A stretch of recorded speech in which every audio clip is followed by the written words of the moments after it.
Star Wars en direct vous est présenté en collaboration avec siteclan.net, mintinbox.net, starwarsholonet.com, planetstarwars.com, starwarsuniverse.com, Star Wars Geeks Québec, ainsi que Génération Star Wars et Science-Fiction.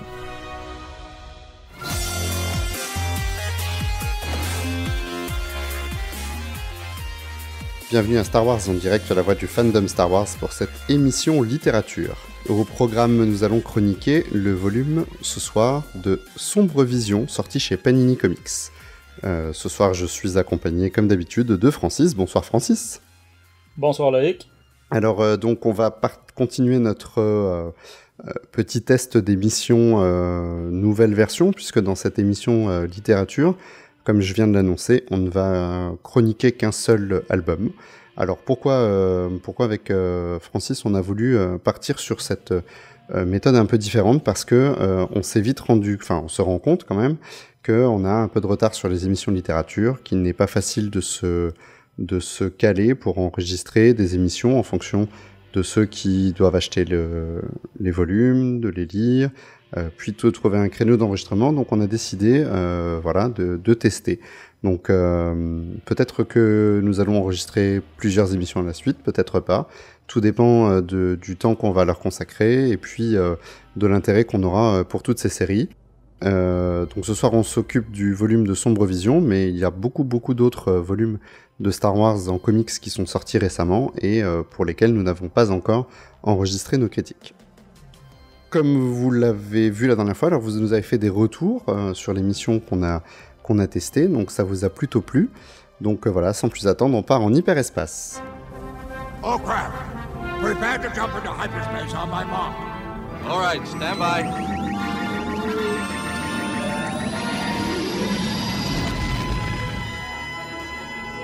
Et voilà, on y va. Donc pour la critique de ce volume, donc on rappelle que Sombre Vision, une fois n'est pas coutume, c'est une série, alors c'est une mini-série anthologique pour le coup, puisqu'elle consacre 5 épisodes donc en VO à Dark Vador, vus par différents témoins de la galaxie, donc qui sont tous dessinés et créés par des équipes créatives différentes. Donc pour le premier volume, donc on va forcément, comme c'est une série anthologique, on va devoir détailler chacun des épisodes comme si on était dans une émission VO, mais évidemment ces épisodes ont été collectés dans un volume cartonné chez Panini Comics. Donc pour le premier épisode, Denis Soples qui va écrire et Paolo Villanelli qui est au dessin. Donc Francis, est-ce que tu peux nous faire un petit résumé rapide de cet épisode ? Oui, peut-être. Une des choses que tu n'as pas mentionnées par rapport à ce projet-là, c'est que à la base, c'était un projet qui était avorté du côté de Marvel. C'était un projet qui était supposé être sous la loupe de Chuck Wendig. Ceux qui se rappellent c'est qui, c'est l'auteur, entre autres, de la trilogie de romans Riposte. Et il avait aussi fait certains comics, je crois qu'il avait fait la série du Réveil de la Force, entre autres. Et c'est ça, c'est quelqu'un par contre qui est, assez politisé et assez militant du point de vue politique, en politique américaine. Donc c'est ça, il a un peu trop tiré l'élastique et il a fini par se faire mettre dehors de chez Marvel. Idem pour tout ce qui est Star Wars, en fait on l'a pas revu non plus, que ce soit chez IDW ou chez Del pour les romans, etc. Ça avait fait beaucoup de bruit à l'époque, quand même, puisqu'il s'est répandu sur Twitter aussi. Et au final, ça tombait un peu comme un cheveu sur la soupe, puisque il n'y avait pas vraiment eu de signe avant-coureur. Si on suit pas son fil d'actu, on pouvait pas deviner non plus quelles étaient ses tendances politiques. Non, effectivement, c'est ça pour quelqu'un qui est pas sur son Twitter, par exemple, ou des choses comme ça. Mais je parle de ça, dans le fond, tout ça pour expliquer le concept de ce concept-là, de Sombre Vision, comme tu disais, dans le fond, la vision que les gens ont de Vador. Et c'est ça, Wendig a été viré, mais ils ont gardé le cap un peu avec les mêmes dates puis tout ça pour le projet. Donc, vous allez voir au niveau de nos critiques un peu plus loin. Mais c'est ça, il faut garder en tête que c'est un projet qui, à la base, a eu un problème. important de production, là, mais qu'ils ont gardé le cap avec l'idée. Donc, pour revenir au premier des 5 numéros dont tu parlais, qui est un peu éponyme, hein, c'est le seul qui n'a pas un titre bien à lui, s'appelle Sombre Vision, tout simplement. Ben, dans le fond, on est sur une planète, comment dire, en tout cas avec des aliens. Je sais pas si Thomas aime leur design, mais on est sur une planète avec assez verdoyante et avec des animaux et j'ai envie de dire presque dinosaures dans certains cas. On a des oiseaux qui ressemblent à des ptérodactyles. Mais c'est ça, tout à coup, sorti de nulle part, il se crache sur le vaisseau une boule de feu venue du ciel. Et ce qui sort de cette boule de feu-là, c'est Vador. En fait, il y avait une bataille spatiale, là, évidemment, en très haute atmosphère ou dans l'espace. Et c'est ça, c'est Vador qui est venu se cracher avec son TIE Fighter là, expérimental. Donc, et Vador se retrouve rapidement à être la cible d'une créature locale qui est considérée par les locaux comme une espèce de demi-dieu presque, là, une créature mythique, là, vraiment immense, là, on pourrait dire à peu près en termes de taille, on pourrait comparer ça à la bête de Zillo un peu, hein? Et on a un Vador qui, bon, évidemment, va pas se laisser dévorer comme si de rien n'était, va sortir son sabre, va justement se ramasser dans la gueule de la créature. Ça rappelle un petit peu ce qu'on avait avec Kylo Ren dans une autre série de BD, hein? Et va tout simplement là, terrasser le fameux monstre et devenir ainsi une espèce de légende locale. Donc, on sait, hein, pour le reste de la galaxie, Vador, c'est le gros méchant, mais c'est ça, pour ce peuple-là, ben, ça va devenir celui qui les a sauvés, qui a enfin terrassé le monstre là, qui les terrifiait depuis toujours. Oui, eux, ils savent pas, en fait, ils ont pas de contexte politique par rapport au reste de la galaxie. En tout cas, c'est pas spécifié dans le volume. Donc, eux, ils voient débarquer un étranger qui devient... Alors moi, je l'avais vu comme... Toi, t'as dit un peu la légende. Moi, je le vois un peu comme un super-héros. Ouais. Dans les yeux de l'enfant ou de l'ado qui raconte cette histoire, qui est témoin de l'histoire. Et c'est marrant parce que cette planète, elle me fait tout à fait penser à une planète très Marvel dans le style qu'on pourrait voir dans les Gardiens de la Galaxie, voire même chez DC Comics, série Green Lantern, etc. On a vraiment quelque chose, on n'est pas complètement dans le Star Wars, mais ça fait du bien parce que ça change aussi un petit peu. Et on inscrit Vador au sein de quelque chose un petit peu différent. Et on sent aussi que c'est un peuple, sans être primitif, c'est pas nécessairement un peuple là, qui voyage dans les étoiles. Ils ont quand même une certaine technologie, mais on n'y voit jamais de vaisseaux ou d'armes à feu, etc. Là. Non, et d'ailleurs, ils sont plutôt coordonnés avec les animaux, puisque les animaux semblent avoir dans leur cité, enfin dans leur mode de vie, on va dire une place assez importante, puisqu'il y a même des planches où on en voit pas mal quand Vador combat cette immense bestiole. Voilà, bah, les animaux fuient autant que les habitants finalement. Et du coup, bah, justement, Vador va être amené à chevaucher. Donc ça, c'est ce qu'on voit sur la couverture du volume de Panini Comics. Donc il va chevaucher une sorte de cheval à à 6 pattes. 6 pattes ou 8 pattes? J'ai un doute. 6 pattes? Faudrait que je vérifie. Je sais qu'il y avait 4 yeux. Il y avait 2 paires d'yeux. Il y a 4 yeux, mais je crois qu'il y a 6 pattes. On le voit plus si bien. Et donc voilà, c'est pour rajouter à cette vision un peu alors c'est pas fantomatique, mais c'est un peu vision d'enfer. Voilà, Vador sur un cheval. Il y a pas, on va le dire quand même, il y a pas comme sur la couverture de bouclier avec le symbole de l'Empire. Ça, c'était vraiment, je pense, une volonté graphique d'attirer le chaland par rapport à la couverture du premier épisode. Non, voilà, on reste quand même dans quelque chose de Star Wars, même si Vador utilise un animal. Voilà, il n'y a pas de bouclier, il n'y a rien. C'est Vador, son sabre laser et lui-même, et la force. Exact. On peut parler tout de suite du point de vue visuel. Hein, c'est quand même un numéro que j'ai trouvé assez spectaculaire. On est dans de la grosse destruction par le monstre, etc. Donc c'est pas nécessairement toujours évident là, de parfaitement comprendre. Faut être attentif un peu à tous les détails. Mais j'ai trouvé que ça faisait le travail. Autant au niveau dessin que colorisation, là, moi je trouve ça magnifique. C'est très dynamique aussi. Ouais, exact, parce que c'est ça, il y a beaucoup de mouvements, hein, évidemment. Mm. Mais non, c'est ça, c'est assez réussi pour ce premier numéro-là. J'ai l'impression que c'est probablement, on va en parler plus tard, mais je pense que c'est peut-être le numéro qui exprime le plus c'était quoi l'objectif de cette série-là, là, de Sombre Vision. Mais, et côté scénario, bon ben, qu'est-ce qu'on pourrait en dire, je veux dire? Bah, malheureusement, il n'y a pas grand-chose. Un one-shot en termes d'histoire, c'est sûr qu'on peut pas élaborer de quoi d'extrêmement compliqué. Je crois pas que ce soit l'intention d'ailleurs. Non, exact. Mais je trouvais que l'idée était pas mauvaise de présenter le Vador justement comme le sauveur de cette planète-là. Parce qu'on a déjà eu ça comme thème avec l'Empire en général.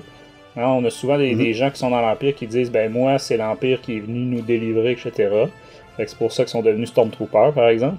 Tandis que là, c'est carrément Vador qui est tout seul le sauveur de la planète. Là. Peut-être pas de la planète, mais en tout cas des habitants de cette ville, ouais, c'est ça. ou de cette région. Exact. Donc, non, c'est ça. Je peux pas dire que je suis un méga fan non plus là, de Paolo Villanelli. Parce que, c'est ça, comme tu dis, c'est vif, c'est dynamique, etc. Ça l'est peut-être un peu trop en même temps. Là, bon, le scénario s'y prêtait, là. Mais c'est ça, c'est pas non plus un dessin avec du détail, comment dire, très précis. Là. Donc évidemment, sur l'armure, le casque de Vador, tout ça, ça fait bien. Je serais curieux de voir le même style, mais avec des visages de personnages qu'on connaît. Tu sais, des Luke, Leia, Anne, est-ce qu'on les reconnaîtrait avec ce style de dessin-là? Je suis pas certain du tout. Mais, après, je te trouvais un peu dur quand même sur cet a priori, puisque je trouve que les planches, moi j'ai trouvé au contraire que les planches étaient très détaillées, notamment tout ce qui concerne la ville, les paysages. Oui, c'est vrai. C'est travaillé, c'est fourni. Pareil au niveau de la végétation. Et puis finalement, je trouve que la bataille spatiale qui est très très bien dessinée, avec les bonnes proportions. Oui, c'est vrai, au début, ouais.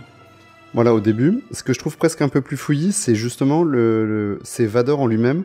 J'ai l'impression qu'il le représente un peu comme une ombre. Là où, au contraire, je trouve que les personnages sont dessinés de manière très précise, etc. Et où Vador, il n'y a pas le même rendu de détail, et qu'on est plus sur il va jouer sur les ombres et puis les reflets de l'armure. Au final, bon, ça marche très bien. Hein. Je trouve que c'est très très réussi, mais c'est vraiment, je trouve que ça accentue le côté ombre qui passe, voilà, le côté légende un peu, spectre, légende urbaine, le flou, voilà, spectre. Ça fait penser un peu, je dirais, attention, je vais faire une comparaison de l'enfer. Dans Smallville, au début, ils appelaient Superman, avant qu'il soit Superman, ils l'appelaient le flou, parce qu'à chaque fois qu'ils le voyaient, en fait, il était dans une vitesse, et du coup, personne n'arrivait à apprécier, on ne voyait qu'un peu une silhouette, et je trouve qu'on a un peu j'ai un peu cet a priori-là aussi. Mais vraiment, je trouve que le dessin est très très efficace. C'était, sans doute l'épisode le mieux dessiné des 5, probablement, mais voilà, Est-ce que tu as quelque chose à ajouter, Francis, ou est-ce qu'on peut passer Non, c'est pas sur ce volume-là. Ouais. D'accord. Donc on va pas noter évidemment les épisodes individuels, on notera l'album en lui-même, sinon ça n'a aucun sens. Donc le deuxième épisode intitulé Inacceptable, donc par toujours Denis Sopless, mais avec Brian Level au dessin. Alors vas-y Francis, donc que se passe-t-il dans cet épisode ? Cette fois-ci, on est au cœur de l'Empire, contrairement à l'épisode précédent. Donc, cette fois-ci, on est sur un pont d'observation là, d'un Star Destroyer qui poursuit une bande de rebelles là, dans un U-Wing. Tout est dans le titre inacceptable. Donc, l'échec est inacceptable pour l'Empire, surtout quand il est question de Vador. Et cette philosophie-là et cette menace permanente-là, cette épée de Damoclès qui pèse sur la tête des hauts officiers impériaux, va tout simplement rendre un peu fou le commandant qu'on suit. Je me souviens plus si on a son nom quelque part. Mais bref, on est vraiment dans une vision évidemment, il se fait... Le lieutenant... Oui, vas-y. Tilux. Et on a aussi un flashback C'est ça, parce que lui a été témoin plus jeune, ça dit quelques années auparavant, de Vador qui avait complètement tué tout le monde autour d'une table de conférence. Donc, il est resté avec ce traumatisme-là et il sait que si il ne parvient pas à capturer les rebelles, ben, c'est ce qui lui attend. C'est ce qui l'attend. Donc, c'est ça, on a quelqu'un en sueur permanente, en crise un peu de folie là, permanente. Ça va aller jusqu'à poursuivre le U-Wing dans la gueule d'un espèce de ver de l'espace, là, ce qu'on voyait dans l'Empire contre-attaque, donc un énorme ver qui sortait d'un astéroïde. Donc, c'est le cas encore ici. Le U-Wing, évidemment, qui n'est pas une grotte. Qui n'est pas une grotte, effectivement. Et, bon, le U-Wing est assez petit pour rentrer dans la gueule, mais le Star Destroyer, lui, évidemment, est beaucoup plus gros et ils vont complètement éventrer le verre, là. Mais quoi qu'ils arrivent quand même à rentrer dans la gueule sans le tuer. Mm-hmm. Parce que donc la largeur de la bouche est quand même assez importante pour contenir le croiseur. Par contre, effectivement, après pour la sortie, c'est plus difficile. Mais non, c'est ça. C'est quand même... c'est quand même un thème, j'ai trouvé original aussi. Puis bon, c'est ça, le U-Wing va finir par réussir à s'enfuir. Et le Star Destroyer est quand même magané de toute cette course-là. Et bon, plus tard, Vador va arriver devant le survivant, qui est le commandant en question. Et ça se termine comme ça. On voit le visage du commandant au travers le reflet, dans le fond, dans les yeux de Vador, là, dans son masque. Et puis, il est un peu terrifié, là. Il sait ce qui se passe. Ouais, exact. Il sait ce qui l'attend. Donc, non, c'est ça. C'est un numéro... je m'attendais pas du tout à ça. Hein, on n'est pas dans le même style non, du tout que le premier. On peut peut-être encore une fois s'attarder à l'aspect visuel. Il y a une particularité assez particulière, justement, dans ce volume-là. C'est que les planches sont souvent découpées pour donner des formes selon ce qui se passe, justement. Donc... on va avoir une planche en forme de Star Destroyer ou, par exemple, quand ils sont à l'intérieur de l'espèce de verre, là. Parce que je pense qu'il n'y a pas de nom, hein. Cette créature-là, il me semble que ça... Mais si, je crois qu'il a un nom, mais il faudrait chercher. Là, ça me vient pas.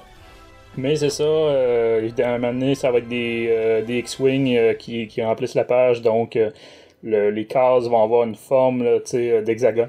Fait que c'est un découpage très original, j'ai trouvé que ça faisait dynamique, etc. Ça fitait bien avec le style du dessin qui est peut-être un petit peu plus caricatural. Par contre, je trouve que ça nous donne l'impression peut-être d'être dans du jeunesse un petit peu plus, ce style-là, qu'on serait dans du Star Wars Adventure, là, chez IDW. Donc, mais ça n'empêche pas là, d'être quand même un style très intéressant. Puis quand même assez précis, on comprend très bien ce qui se passe, c'est dynamique, c'est relativement coloré, comme je disais, par contre peut-être plus terne quand même que le précédent. On n'est pas dans des couleurs nécessairement vives tout le temps, surtout quand on est dans les visions, dans ce que le commandant s'imagine qui va arriver, hein. Il y a un petit côté sépia là, qui est appliqué. Donc, c'est ça. Toi, Eric, qu'est-ce que tu as pensé de ce numéro-là? Bah écoute, alors ce qui est très drôle, c'est que je ne l'ai pas trop apprécié la première fois. Mm-hmm. Je l'ai trouvé un peu... Alors, t'as dit caricatural, mais je l'ai trouvé à la limite du ridicule. Et puis, en le refeuilletant, finalement, je me dis que que ça nous montre bien un peu l'impact psychologique que Vador peut avoir au sein de l'armée impériale, au sein de la flotte, et que effectivement, si tu n'es pas psychologiquement extrêmement fort, ben tu peux te laisser entraîner à faire vraiment des folies, comme fait ce commandant dans cet épisode. Donc finalement, je l'ai trouvé avec le recul, comme quoi c'est bien des fois de faire les émissions un petit peu en décalé. Avec le recul, je l'ai quand même trouvé assez intéressant. C'est vrai que le style, j'ai un peu de mal, ça me fait penser à des séries un peu Family Guy ou ce genre de choses qui soient qui ont un côté un peu décalé, donc j'ai du mal à l'imaginer pleinement dans l'univers quand je regarde. Par contre, quand je replace ce qui s'est passé, au final, j'ai aucun problème à m'imaginer ça par exemple dans une série télé ou même dans Rebels, par exemple, d'imaginer un personnage comme ça me pose aucun problème. Donc au final, avec le recul, un épisode plutôt appréciable. Il faut dépasser le côté graphique, qui est pas mauvais du tout, mais qui est vraiment particulier. Mais c'était sympa. C'était vraiment sympa. Et puis, c'était vraiment surprenant. Vous savez, comme tu l'as dit. Oui, effectivement. Franchement, on s'y attend pas, quoi. Et on va passer au 3e épisode. Toujours par Denis Soples. Et puis, dessiné par David Lopez et Javier Pina. Francis, dans cet épisode, nous suivons toujours Vador. Et il arrive sur... je sais pas si c'est l'étoile... Oui, c'est l'étoile de la mort. Il arrive sur l'étoile de la mort. Oui, exact. Dans le fond, tu dis on suit Vador. Effectivement, ça commence avec Vador, mais tout de suite, on découvre le personnage principal de l'histoire, qui n'est pas Vador, qui est plutôt une infirmière, peut-être plus une adjointe, quelque chose comme ça.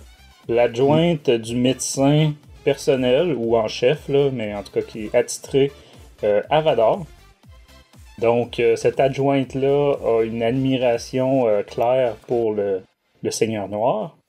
Et cette admiration-là, visiblement, vire en coup de foudre, en...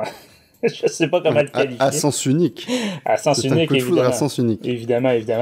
Et c'est ça, on a toutes sortes on a 2 dessinateurs sur cet album-là, parce que on a toutes sortes de flashbacks dans lesquels là, on tombe... pas de flashbacks, pardon, de visions. Qu'elle se fait, là, de scénario qu'elle se fait dans sa tête, où est-ce que là, le Seigneur Vador, des fantasmes, donc où est-ce qu'elle lui enlève son masque, elle l'embrasse, etc., etc. Et là, on est dans un autre style graphique, mais complètement. Hein, la coupure est nette, c'est assez efficace d'ailleurs.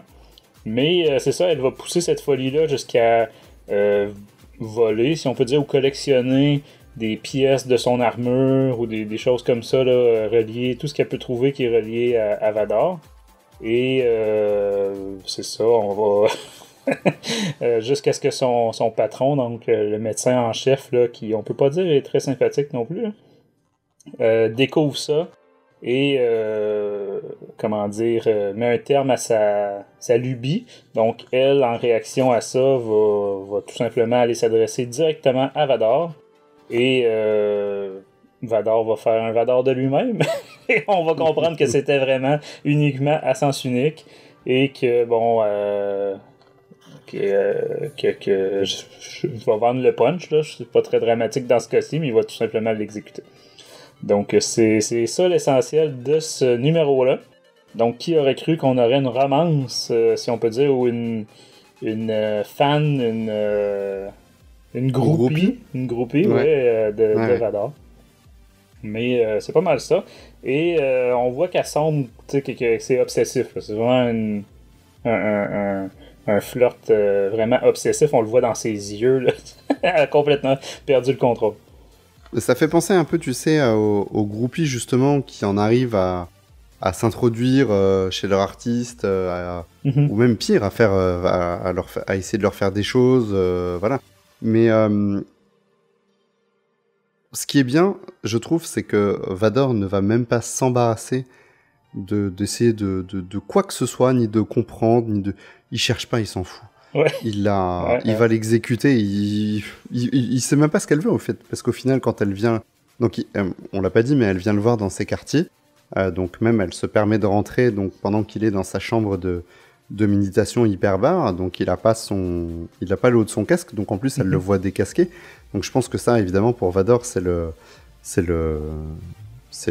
être l'insulte suprême en plus.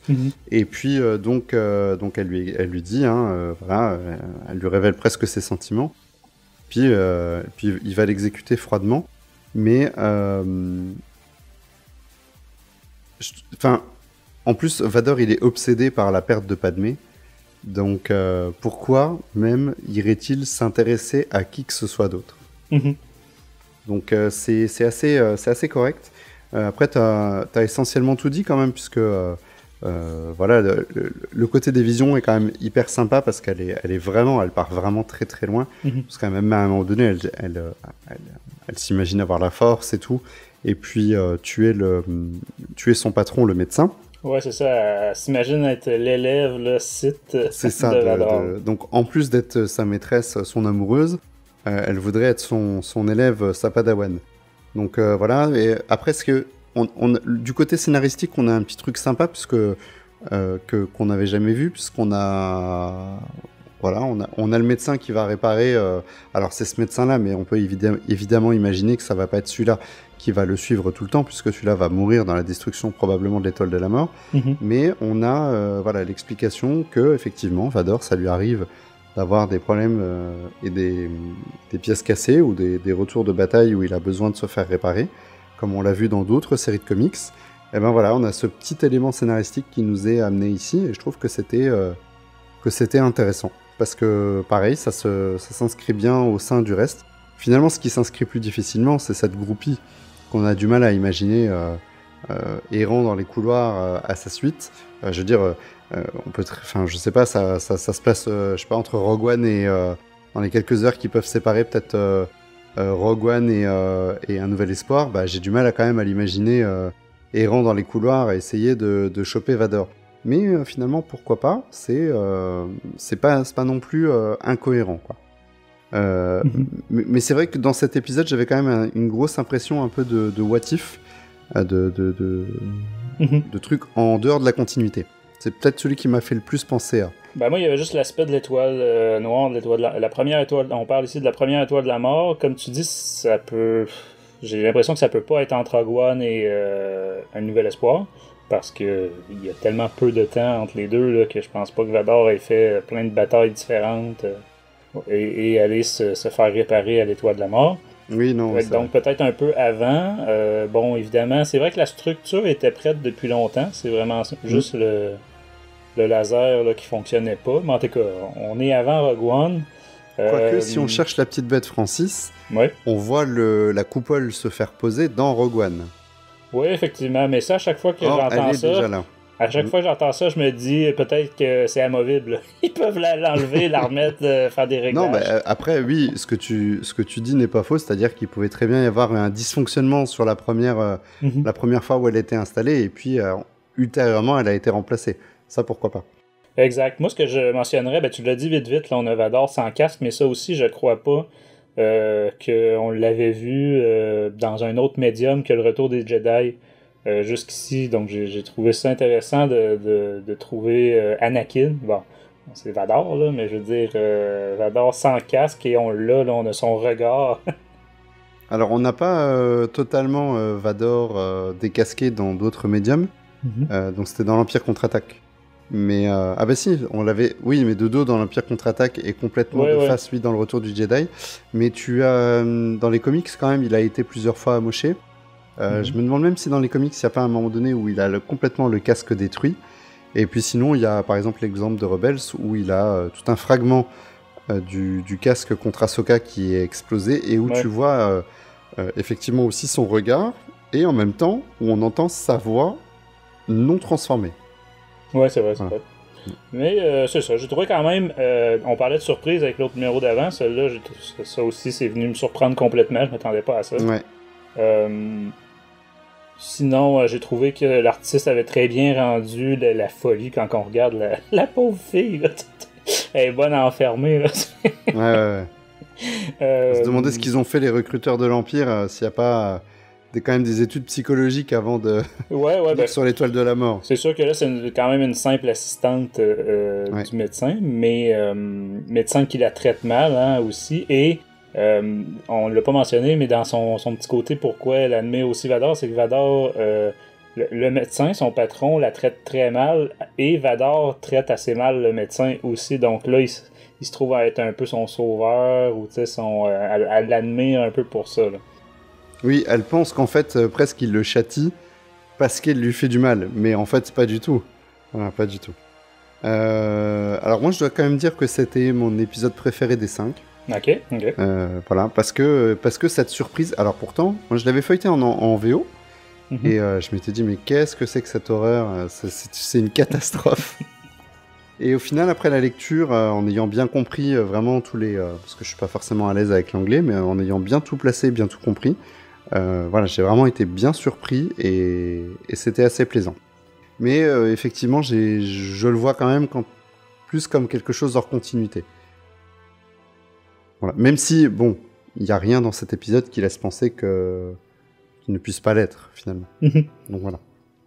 Je lui fais un petit délit de faciès, finalement. On enchaîne avec l'épisode suivant, donc, qui sera cette fois-ci dessiné par Stephen Mooney et toujours donc scénarisé par Denis Hopeless. Donc là, on va suivre une équipe de rebelles, Francis. Donc oui, la tête brûlée, ici on suit un groupe de rebelles, de pilotes rebelles qui se retrouvent à affronter Vador en combat aérien. Dans le fond, le hotshot du groupe, comment on pourrait traduire le hotshot? Eux, ils ont traduit ça par la tête brûlée. Je sais pas si ça correspond bien. Mais bref, c'est le Tom Cruise de Top Gun de l'histoire. Le téméraire. Exact. En fait, je pense que Hot Shot, c'était le titre de la parodie de Top Gun dans les années 90. Oui, tout à fait. Fait que c'est le Charlie Sheen de l'histoire. Pour revenir à l'histoire, justement, on voit... évidemment, là, on a... C'est le... Comment dire? C'est le personnage un petit peu... pas désabusé, mais bref, au-dessus de ses affaires, etc. Mais ils vont en faire plusieurs combats jusqu'à ce qu'ils se retrouvent justement en combat aérien face à Vador. Et vous imaginez bien que Vador va faire le ménage parmi cette escadrille. Le pilote en question va voir tous ses amis proches mourir en quelques secondes. Donc ça va vraiment le traumatiser. Et lorsqu'il aurait l'occasion, il aurait parfaitement Vador dans son viseur. Il ne va pas saisir l'occasion. Bon, on peut supposer que Vador l'aurait évité d'une façon quelconque, mais il ne va même pas saisir l'occasion. Il va tout simplement fuir là, parce qu'il est complètement traumatisé. Et c'est quoi le résultat? C'est que Vador va le suivre jusqu'à son vaisseau amiral et va arriver avec l'Empire pour décimer la totalité de sa... Je ne sais plus si c'est son vaisseau ou sa flotte complètement, s'il y avait plusieurs vaisseaux.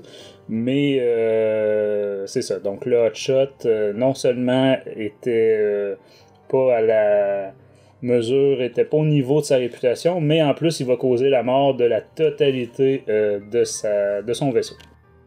Qu'est-ce que tu as pensé de ce numéro-là, Loïc? Eh ben écoute, c'est une petite histoire sympa, mais qui m'a pas extrêmement passionné. Je dois dire que c'est pas celle qui comment dire, c'est pas celle qui décrit le mieux l'impact que peut avoir Vador sur les citoyens de la galaxie.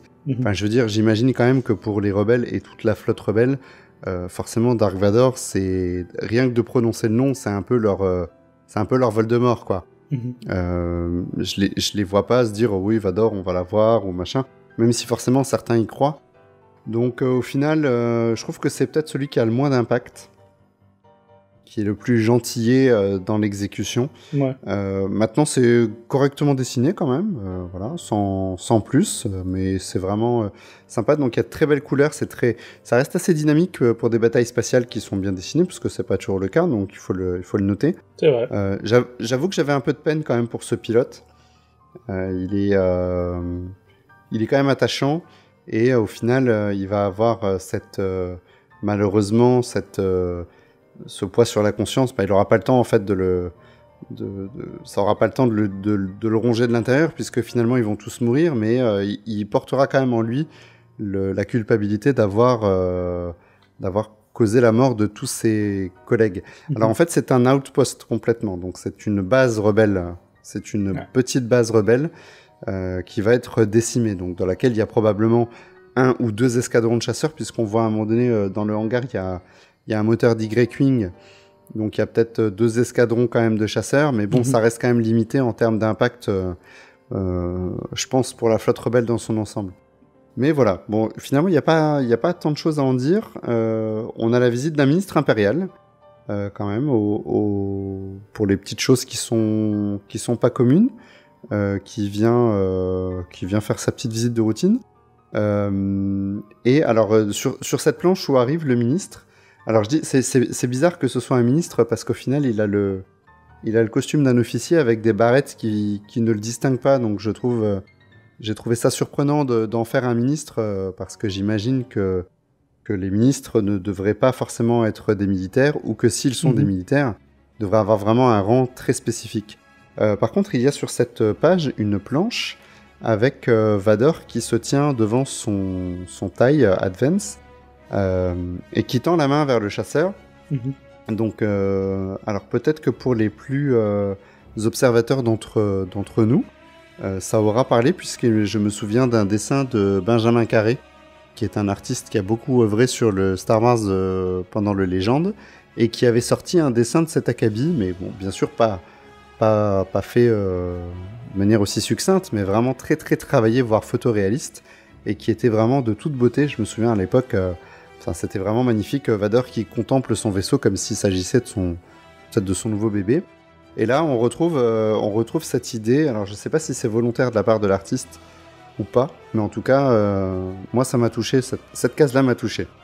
Voilà. Ouais, la ressemblance est frappante quand même. Ouais, la ressemblance est frappante. Donc, voilà, un petit épisode sans prétention, mais correct. Ouais, moi aussi, ce sera pas mon préféré. Ce sera probablement le pire, je dirais, de la série. Moi, je mettrais surtout la faute sur l'aspect des pilotes rebelles que j'ai trouvé moyennement crédible, même si j'ai bien aimé le design. Il y en a une sur certaines cases, on croirait voir Charlize Theron comme Furiosa dans Mad Max, le plus récent Mad Max, avec une espèce de tatouage de cheveux là, en forme de phénix rebelle. Mais ça s'étire leur longue discussion, donc c'est ça, ceux qui ont de l'expérience essaient de lui faire comprendre que à lui tout seul, c'est un travail d'équipe, être pilote de chasse, donc etc. Fait que non, c'est ça, l'intérêt n'était pas vraiment là.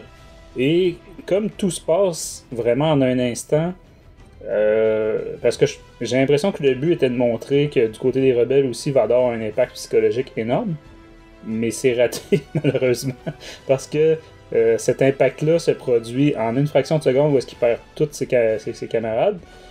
Et bon, là, il se sauve et après, tu sais, c'est ça, il n'y a pas le temps d'avoir cet impact psychologique-là. Hein. Non, il n'y a pas. Tu sais, on aurait pu, par exemple, voir un des survivants de l'attaque de Vador dans Rogue One, à la fin de Rogue One.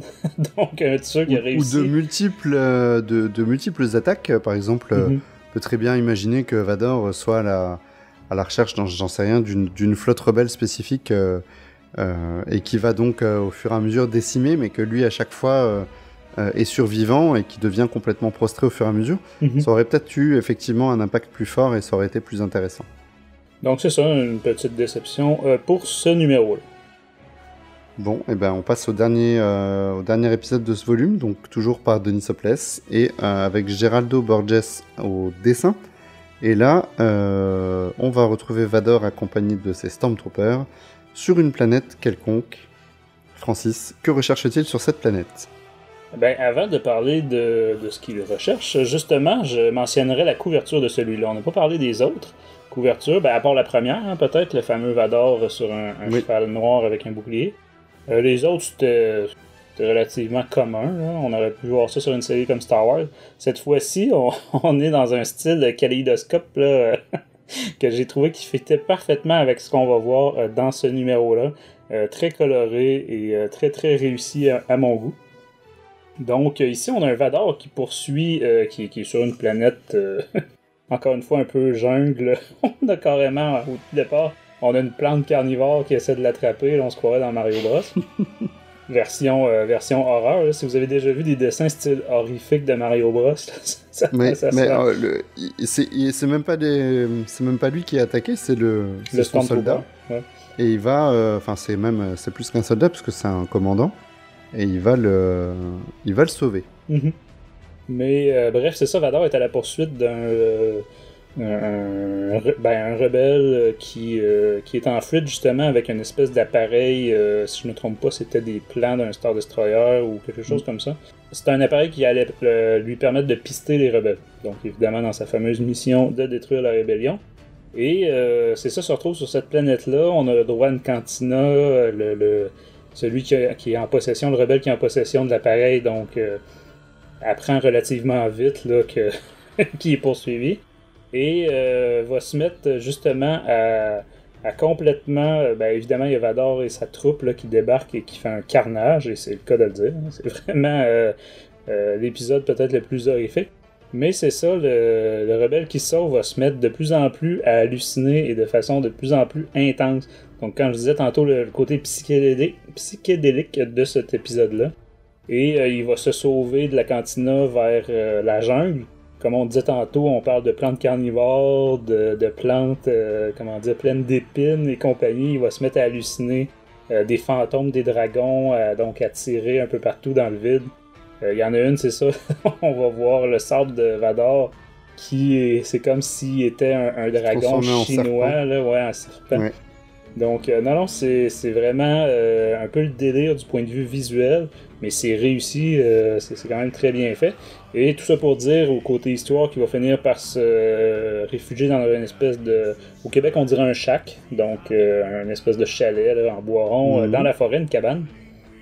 Où est-ce que, histoire d'accentuer le côté horrifique, il y a des têtes d'animaux, mais là, nous, on dirait des monstres. Probablement des animaux locaux accrochés après en haut du foyer, on va dire. Des têtes de chasse, enfin des trophées de chasse, ouais. Et, mais évidemment, ils ont toutes des têtes de monstres. Et puis, lui continue dans son hallucination là, assez intense. Puis, dans le fond, ça va tout simplement se terminer que il va se retrouver à même lancer des grenades et compagnie. Mais quand Vador va arriver jusqu'à lui, on a droit justement, évidemment, pas à un Vador traditionnel au niveau visuel. C'est un monstre. C'est un monstre version Vador. Il va tout simplement lui lancer l'appareil directement sur le torse de Vador. Prends-le, puis laisse-moi tranquille. Et Vador va... Je sais pas si... Je suis pas sûr qu'on pourrait appeler ça de la pitié. Parce que je pense pas que Vador ait de la quelconque pitié. Non. Mais je crois qu'il a vu que le gars était tellement affecté et détruit qu'il le tue même pas. Il s'en va puis il l'abandonne à son sort. Donc, justement, c'est vraiment peut-être le point qui m'a un peu le plus dérangé dans cet épisode. Alors, il y a deux points principaux, mais Vador vient de traverser la galaxie pour trouver un rebelle qui lui a piqué les plans d'un traceur de vaisseau. Il le poursuit sur toute la planète et tout ça, et puis il le laisserait vivant. C'est un peu... moi, je trouve que c'est pas du tout le caractère de Vador. En tout cas, en plus, c'est vraiment contradictoire avec ce qui nous a été montré dans les épisodes qu'on vient de chroniquer. Moi, je me suis dit que on voit juste Vador sortir de la cabane. Donc, je me suis dit qu'il n'y a rien qui empêche qu'après, il envoie sa troupe là, capturer le gars pour interrogation, des choses comme ça. Tu sais, le récupérer. Mais... C'est vrai qu'on le laisse, il n'est pas mort, il est prostré, il est terrifié par ce qu'il vient de voir. Donc, mais tu as raison, oui, il pourrait très bien dire allez finir le travail. Voilà, c'est vrai. C'est vrai. Donc, par contre, la deuxième chose qui m'a beaucoup embêté, c'est justement le côté psychédélique, les visions, comme si effectivement il était camé au bout d'un moment, qu'il avait, je sais pas, qu'il avait pris de la drogue. Donc là, tu peut-être interpréter qu'il s'est fait toucher par les plantes. La fuite sur le LSD. Oui, voilà. Moi, ça m'a quand même dérangé. Je suis pas très fanat de ce genre de choses habituellement, et dans l'univers Star Wars encore moins. Bon, maintenant il est quand même fort probable que d'ici, je sais pas, 15 jours, j'oublie totalement l'existence de cet épisode, donc voilà, j'en serais pas non plus traumatisé. C'est ça dérangera pas ta compréhension de la saga. Non, pas dans son ensemble. Moi, à l'inverse, tu vois, j'ai trouvé que pour clore la série, c'était une bonne conclusion. Déjà, visuellement, j'ai trouvé ça original. L'aspect, justement, psychédélique, hallucination, parce qu'au début du numéro, tout est normal, et c'est ça, plus le numéro avance, plus ça devient fou, un peu. Côté visuel, j'ai beaucoup aimé le style de dessin là, de Gerardo Borges. Et non, au niveau colorimétrie aussi, c'est sur certaines planches, on va être sur des teintes de bleu, d'autres, quand on est dans la jungle, tout ça, dans le vert. Évidemment, quand il y a Vador, tout ça, on va être dans le rouge. Non, c'est ça, j'ai quand même beaucoup aimé au niveau divertissement là, pour les yeux. Bon, évidemment, le scénario, ça revient, comme je disais au début, hein, dans un one-shot, on va dire, on peut pas élaborer non plus énormément. Mais j'ai trouvé ça, en tout cas, beaucoup mieux que le précédent. Non, c'est ça. Celui-là, je dirais que je le conseille quand même, juste en termes visuels. Pour les yeux, je trouve que il valait la lecture. Ouais. Bon. Après, je trouve que c'est pas le plus efficace non plus niveau visuel. Il m'a pas semblé extrêmement maîtrisé. Enfin, il y a pas quelque chose de foufou dans cet épisode. Clairement, pour moi, c'est vraiment celui qui est le plus en dessous des 5 du volume. Donc, voilà. On va peut-être pouvoir donner notre note sur tous ces épisodes. Donc, moi, j'irai d'un bon et à la fois d'un petit 12. Parce que, comme tu dis souvent, il y a beaucoup de choses qui ne m'ont pas dérangé. Donc qui sont sympas. Mais maintenant, est-ce que c'est vraiment les épisodes... Est-ce qu'il y a un niveau de relecture important ? Je suis pas convaincu. Voilà, c'est pas les épisodes sur lesquels tu as envie de revenir, de relire pour la compréhension de la saga ou autre. Peut-être l'épisode que j'ai bien apprécié avec la groupie. Mais voilà, globalement, c'est des épisodes qui vont rester un peu au fond du carton. Ben écoute, moi de mon côté, j'ai essayé de faire abstraction de mon impression quand c'est sorti. Puis je l'avais dit dans d'autres émissions, hein, mais c'est qu'il y avait énormément de contenu sur Vador à ce moment-là. Il y avait vraiment trop, je trouve, de contenu sur Vador qui sortait. Même si je comprends tout à fait l'aspect marketing, dès qu'on met Vador sur une couverture, ça se vend. Mais c'est ça, ça a commencé juste après ou en même temps aussi que Target Vader, donc cible Vador. Je sais que c'est des styles complètement différents. Et évidemment, on avait la série Darth Vador qui s'était terminée peu de temps avant. Donc, il y avait cet aspect-là. Sinon, j'ai mentionné en début d'épisode l'histoire avec Chuck Wendig, donc j'ai l'impression que moi, à la lecture de tout ça, j'ai trouvé que ça sentait la mauvaise bonne idée. Tu sais, quand on dit là, dans une réunion d'équipe, là, autour d'une table, on pourrait faire ça, sur le coup, ça a l'air d'une bonne idée, mais quand tu travailles un peu le concept, finalement, c'était pas une bonne idée. Moi, j'ai l'impression que c'est ça qui est arrivé avec ça, que les scénaristes ont peut-être manqué un petit peu qu'est-ce qu'on pourrait raconter sur ce concept-là. Donc, en tout cas, à mon avis, j'ai l'impression qu'ils n'ont pas réussi à bien exploiter l'idée. Puis peut-être que Chuck Wendig, justement, lui, avait beaucoup plus d'idées à la base. Il y avait aussi un aspect différent qui n'est pas traité là, mais qu'on retrouve parfois dans les romans, c'est que ils auraient pu utiliser cet aspect-là plus tôt, c'est que il y a beaucoup de gens dans la galaxie, même qui, à ce moment-là, ne croient pas forcément à l'existence de Vador. Exact. Puisque, voilà, ils savent pas qui c'est, ils l'ont jamais entendu parler. L'armée impériale, finalement, fonctionne aussi bien sans lui. Donc, ça aurait pu être aussi un aspect intéressant. Ouais, tout à fait. Autant côté citoyen que même le soldat impérial de base, là, il n'aura jamais vu Vador de sa vie. Là. Non, donc, c'est clair. Un peu à la Han Solo qui croit pas du tout aux histoires de Jedi au début de l'épisode 4. Ou tu pourrais aussi avoir à l'inverse, des personnages qui ont entendu parler de Vador sans jamais l'avoir vu, mais un peu en sorte de légende urbaine, finalement. Ouais, je sais pas trop s'il existe, mais en même temps, s'il existe, j'aimerais pas le rencontrer parce qu'il est comme ci, il est comme ça. Donc, quand même, je pense qu'autour du concept, il y a des choses quand même assez intéressantes. Après, j'ai pas la prétention de dire que j'arriverai à scénariser, surtout sur des épisodes de 24 pages, parce que là, on n'a pas 5 mini-séries de 5 épisodes, on a juste 5 one-shots. Exact. Tu vois, c'est ça. Moi, malgré toutes mes critiques, puis surtout mon appréhension, puis j'aimais pas le concept, malgré ça, je trouve qu'ils s'en sont sortis pas trop mal avec la commande, et que pour les yeux, entre autres, j'ai bien aimé, j'ai eu plusieurs petites surprises, comme on a mentionné. Et tu vois, moi, je donne quand même un 14 sur 20 qui est quand même pas mauvais. Donc évidemment, ça sera pas le haut du panier. C'est pas le volume à conseiller à quelqu'un qui a jamais lu de comics Star Wars. Ah non, c'est sûr. C'est pour les complétistes. Mais entre ça, puis par exemple des séries là, à l'ère de la République, là, j'allais le dire.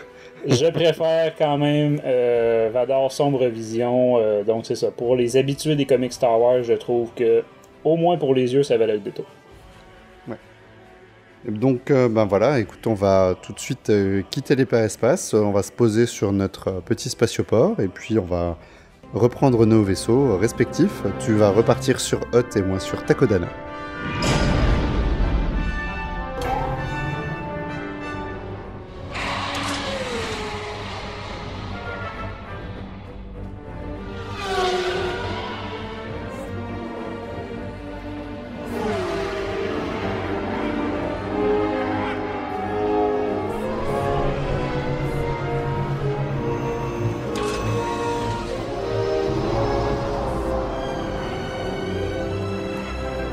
Voilà Francis, avant de se quitter, j'avais envie qu'on ait une petite discussion autour de Star Wars, comme on a fait lors de la dernière émission. Moi j'avais envie de partager mon avis, puisque j'ai enfin fini le roman Ahsoka. Donc on peut quand même noter qu'il est sorti il y a déjà un moment, je crois que c'était en juillet maintenant. Ouais, mi-juillet je crois. Je crois, et qu'on est seulement en octobre.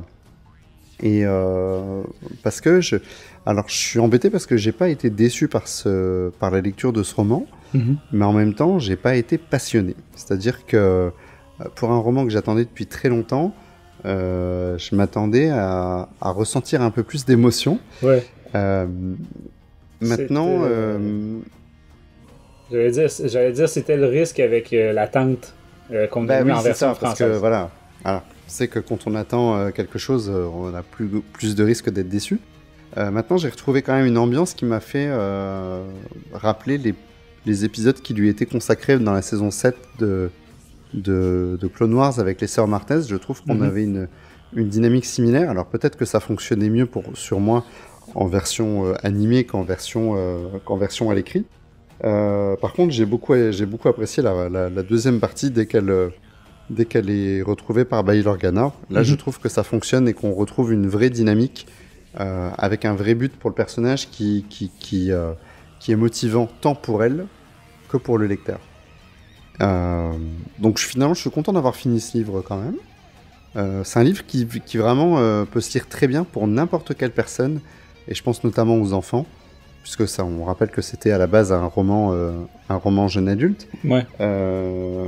C'est vraiment un livre que je me vois conseiller à des gamins qui apprécient le personnage ou qui ont lu Clone Wars, qui ont vu Clone Wars et qui auraient envie d'aller un peu plus loin, parce que voilà, ça se lit bien quand même. Voilà, c'est très bien écrit. C'est assez rapide. Oui. Le méchant est un peu décevant quand même, mais l'inquisiteur qu'on ne connaissait pas, mais j'étais quand même content de voir un nouvel inquisiteur. Voilà, ça fait grandir un peu la famille des inquisiteurs. Ouais. Voilà, on pourra toujours avoir des surprises autour de ces personnages. Ben moi, tu vois, t'as pas tort, et je vais sûrement le relire en français là, maintenant que je le lis en version française. Mais par rapport aux inquisiteurs, justement, j'ai l'impression que je vais peut-être plus l'apprécier à ma lecture cette fois-ci que quand je l'avais écouté en VO à sa sortie. Parce que le concept des inquisiteurs a été grandement amélioré grâce à Charles Soule avec la série Le Seigneur Noir des Sith et avec le jeu Fallen Order. Ah bah Fallen Order, complètement. Tandis que moi, les inquisiteurs dans la série Rebels, là, je trouvais que c'était nul. Je détestais le concept. Je trouvais que c'était le concept de l'hélicoptère, c'était ça, c'était fallait accepter. Ouais, ça, voilà, c'était mais je me souviens que sur ce concept d'inquisiteur, j'avais été très très surpris au début en se disant, attends, ils nous ont fait tout un foie autour des sites en nous disant il doit y en avoir que 2 machin, et puis on tue tous les Jedi, et puis là finalement il y a X utilisateurs de la Force, mais ça fonctionne bien. Surtout que c'est sur une période donnée, donc ça va se gérer tout seul au final, et c'est pas incohérent, et ça fonctionne bien. Alors moi j'ai toujours mon petit rêve quand même, c'est de retrouver Barry Sophie en inquisitrice. Ouais. Parce que on a vraiment un personnage, je trouve, qui a du potentiel et qui serait vraiment sympa à ce moment-là. Mais les gens qui nous écouteraient et qui n'auraient pas pris ni l'histoire de Fallen Order, ni les BD de Charles Soule, je leur conseillerais parce que, effectivement, si on se limite à Rebels, c'était vraiment un concept, encore une fois, pour vendre des figurines puis des sabres laser Hasbro là, en plastique. Oui, bien sûr. C'est, comme tu dis, ça s'inscrivait. À ce moment-là, ça s'inscrivait étrangement, mais c'est ça, toute la construction de Charles Soule, je trouve, est venue légitimer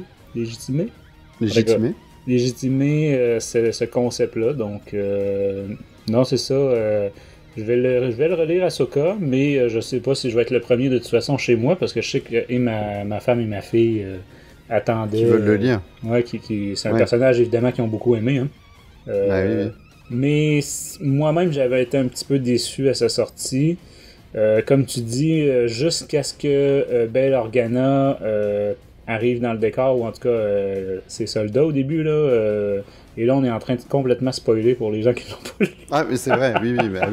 Mais bon, on s'en excuse, il est sorti au mois de juillet. En français, puis il y a 4 ans en anglais, donc. Mais c'est ce que je disais tantôt, c'était le risque avec ce livre-là. Il a tellement été retardé en version française que les gens l'attendaient et s'en faisaient toute une histoire. Alors que c'était un livre jeune adulte et oui, il y a eu des étoiles perdues dans le jeune adulte. Il y a eu des Most Wanted, là, c'était Mort au vif, je pense, en français. Oui.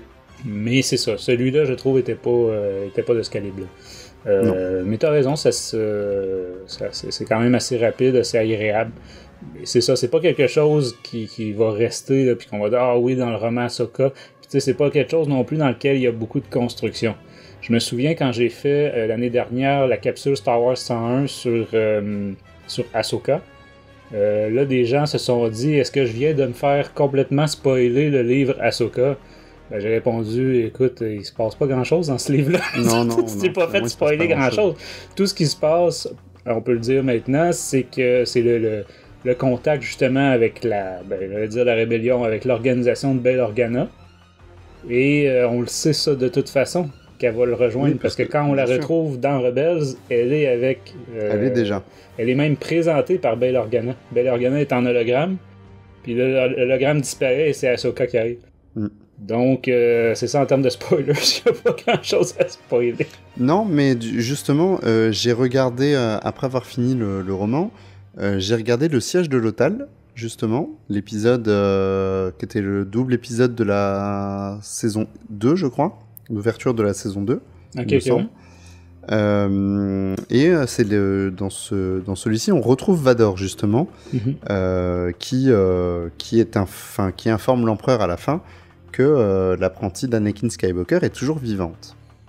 Et du coup, j'ai enchaîné avec la scène finale de Clone Wars, et j'ai l'impression que ça s'insère vraiment très très bien, c'est-à-dire qu'il apprend donc via le fait qu'elle s'appelle Fulcrum, je crois, mais parce qu'il la voit pas à ce moment-là. Il la voit qu'à la fin de la saison 2, donc il fait le lien entre le Fulcrum, qui était son code qu'elle utilisait déjà pendant la guerre des clones.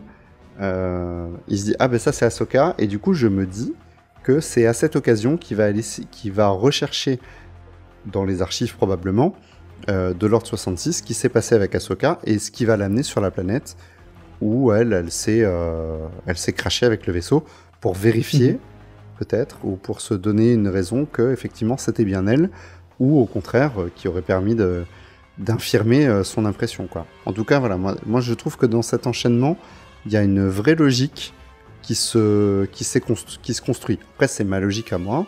Peut-être que j'ai faux, peut-être que j'ai tort, on sait toujours pas quand se passe cette scène, mais en tout cas, moi, ça me semble assez cohérent. Exactement, on conseille cette lecture-là. Ouais, voilà. Est-ce que Francis, tu as quelque chose à nous partager ? Pas spécialement. Dans le fond, moi j'étais sur je suis dans les derniers petits détails d'ajustement du fameux projet littéraire que certains ont entendu parler. Donc l'espèce de recueil de nouvelles jamais publiées là, en français de Star Wars. Donc les gens ont demandé à pouvoir se le commander aussi. Et en plus, il est sorti 2 nouvelles supplémentaires à la fin de l'été du côté des Crowfuckers oubliés, si je me trompe pas. Donc, évidemment, j'en profite pour les ajouter. Donc, c'est ça, sous peu, là, les gens qui ont vu passer ça sur les internets, vous allez pouvoir commander votre propre copie de ce recueil de nouvelles Star Wars. Et je précise encore une fois que c'est complètement à but non lucratif. Hein, y a aucun, c'est toutes des choses qui sont déjà disponibles sur Internet. Dans le fond, je vous offre juste une option d'impression. C'est toutes des choses que vous pourriez imprimer sur votre imprimante maison, là, sur du papier classique. Tandis que là, ça va être un petit peu plus beau que ça dans votre bibliothèque, avec ça revient vraiment à être un recueil comme n'importe quel autre livre de Star Wars. En termes de format, par contre, là, comme je disais dans la vidéo, ceux qui ont vu ça, c'est plus au format qu'on avait chez PKJ, donc qu'on avait pour les Young Adults. J'ai pas rien trouvé là, d'option d'imprimeur qui permettait de faire quelque chose vraiment au format pocket, là. Malheureusement. Mais c'est ça. Donc je suis à finaliser les derniers détails et les gens devraient en entendre parler très prochainement. Eh ben ça, c'est une excellente nouvelle. Donc écoute, pour tous ceux qui nous écoutent et qui auraient envie qui voudraient de plus amples informations, donc on les invite à t'envoyer un petit message sur Facebook pour avoir toutes les infos qu'il faudrait. Sur le Discord, voilà. Donc voilà qui va conclure donc cette émission de Star Wars en direct. Donc merci à toi Francis. N'oubliez pas que vous pouvez toujours nous contacter donc via tous nos réseaux sociaux, via notre site internet, partagez nos émissions, aidez-nous, faites-nous de la pub. On a besoin de faire grandir notre communauté. Vous êtes là depuis le début et je suis sûr que il y a plein de monde encore qui serait passionné à écouter les émissions de Star Wars en direct. Il y en a vraiment pour tout le monde. Donc allez-y, faites-nous connaître. Merci à nos partenaires et au nom de Francis et moi-même, merci d'avoir été à l'écoute de Star Wars en direct, la voix du fandom Star Wars, et que la force soit avec vous.